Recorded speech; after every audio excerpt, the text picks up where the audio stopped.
Hey, welcome back. Jake Newton here again with CPPS. This is going to be the second piece of the travel risk management system, where we're talking about now the planning function, all of the different things that are involved with planning for travel in general, as well as planning for various risks and capabilities we need to keep in mind for trips in particular. So we're going to drop back into the presentation here, and we'll close it out after that. Thanks for watching. As we work through the process, we next get into planning.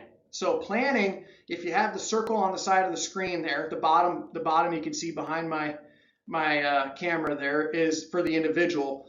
But the blue circle is the different organizations or institutions that we need to consider as part of our planning for travel. And they are also the different organizations or institutions that need to be planning themselves. And what are they planning for? They're planning for personnel risk. They're planning for political risk. They're planning for geographic risk. Or all of these different things work together. They're individual, but they all apply and they all affect each other. So we need to be looking at each of these different considerations and anticipating what might happen when we begin traveling. Planning ahead of time can allow us to mitigate so many different things. And this is where, again, we're now using the preparation that we've just gone through, using the programmatics that we've built and using them to plan for travel in general, and then plan for specific trips as well.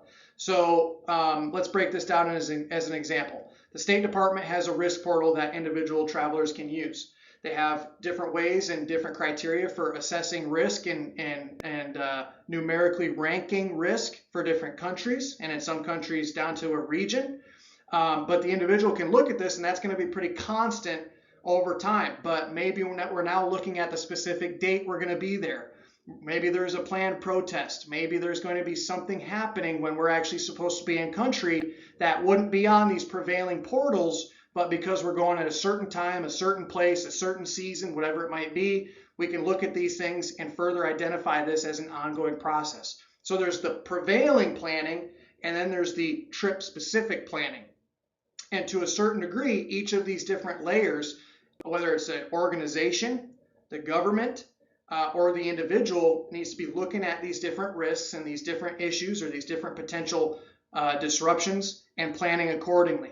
So that's kind of one part of this. The other part of this is looking at, if I'm an individual, what can the government effectively do to support my trip? We'll talk about that a little bit more.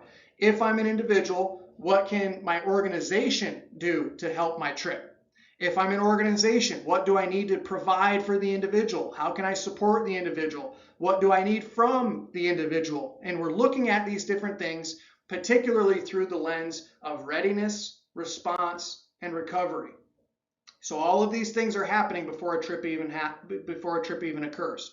So readiness, we're talking about and looking at these different issues before a trip happens. Response, we're going to talk about in a minute, but preparation and planning has so much to do with how well we respond. And then, of course, recovery we're looking at down the road. But we can think about what these things might look like ahead of time and benchmark them accordingly. When we're talking specifically about governmental considerations, this is why I talked about these different issues in the beginning of the presentation. But just briefly, we've got these different executive orders available that now are providing more and more governmental support for private citizens traveling abroad and to be able to provide support and provide assistance, whatever it might be. So a big prevailing thing that's been around for a long time, we've got the travel.state.gov website for organizations in the private sector. There's also the Overseas Security Advisory Council, widely known as OSAC. And they're constantly pushing out resources to help do this entire process better. But the government has a lot of different things available to support the overall travel risk management program. Are we looking for these different capabilities? Are we pulling them down, using them to support our program? Maybe working with other individuals that might be constituents of OSAC and having conversations about these challenges and different things we're coming up against and working through all of these different things. But there's specific capabilities and specific support that the government can provide when we talk about some more of these extreme issues, but you're not going to be able to necessarily use them if you're not aware of them or if you're not planning for them. It could just be notifying them that you have somebody that might have been held captive or wrongfully detained. Well, if the government gets involved, then we might be able to get some added support, added resources for these different folks that may be outside of our reach, or maybe not. It just kind of depends. But if we're not aware of these things, we can't get the help we're looking for. All right, hey, I hope you found some valuable components out of that video, a few little nuggets to help you in your day-to-day endeavors as you're doing the travel risk management process with your own organization.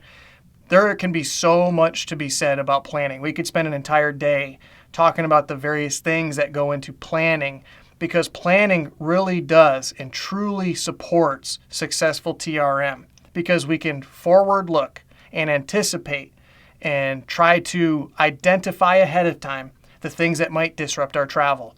And that's an endless process. And so this gives a framework of how to do that, and hopefully gives you something that you can look back to and use in your day-to-day. So thanks for watching, and on to the next one.